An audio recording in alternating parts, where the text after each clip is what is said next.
Approximately 10 million new cases of sexually transmitted diseases occur in people aged 15 to 24 each year in the United States. AIDS, acquired immunodeficiency syndrome, is caused by the human immunodeficiency virus, HIV. AIDS is a pandemic because it is prevalent in human populations all around the globe. HIV is transmitted through sexual contact, sharing needles, and birth.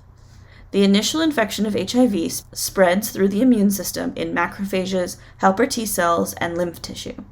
Initially, a person may experience some mild symptoms of infection, but they go away soon. An HIV test would still show negative for about 25 days after infection, even though the person is infectious.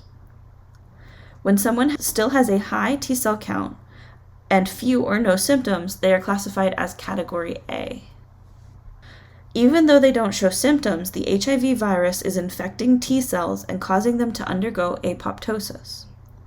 The person stays relatively healthy as long as they can maintain as many new T cells as the virus destroys.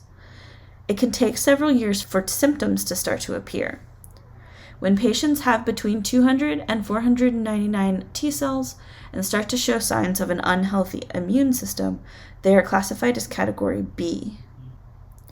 If no interventions are taken, the virus will continue to attack T cells, and eventually the patient will have less than 200 T cells and begin showing signs of AIDS. AIDS patients typically die of opportunistic diseases because their immune system cannot fight them off. Prior to 1995, everyone who had HIV eventually progressed to full-blown AIDS, which was fatal.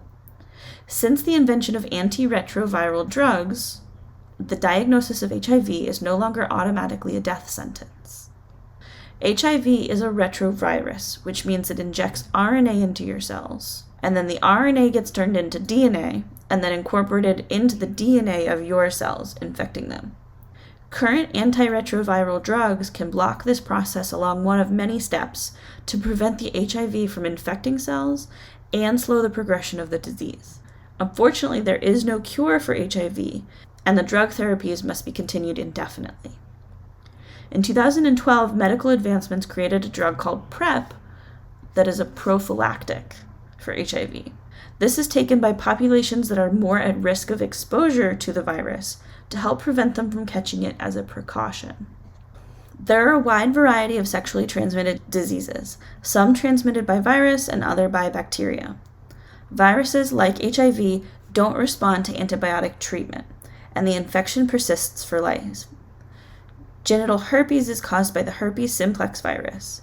Even without symptoms, genital herpes can be transmitted. It causes painful blisters that take weeks to heal. While the blisters are gone, the virus is dormant, but can reemerge from environmental stressors. This dormancy has made it difficult to develop a herpes vaccine. Human papillomavirus, HPV, can cause genital warts and in some cases cervical cancer. In 2006, the Gardasil vaccine was released to prevent infection of the 4 most common strains of HPV. Hepatitis B is transmitted sexually and causes inflammation of the liver. This leads to liver failure and the need for a transplant. Hepatitis V vaccine is safe and regularly administered to children.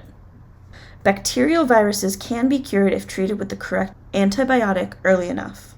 However, the increase of antibiotic-resistant strains is problematic. Chlamydia, gonorrhea, and syphilis are 3 common bacterial STDs. They can cause none to mild symptoms if caught early, and can be life-threatening if they persist a long time or in newborns.